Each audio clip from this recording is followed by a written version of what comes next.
Kelakuan selebgram Lucinta Luna pada dua putra Vena Melinda yakni Verrell Bramasta dan Atala Naufal menuai sorotan. Bahkan, para artis termasuk Evelyn Nada Anjani ikut bereaksi. Kala itu, Lucinta Luna datang ke rumah baru Verrell Bramasta.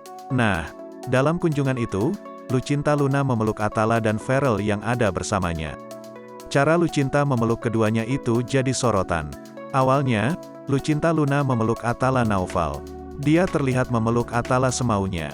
Sementara, Verrell hanya senyum-senyum melihatnya. Giliran Verrell yang dipeluk Lucinta Luna.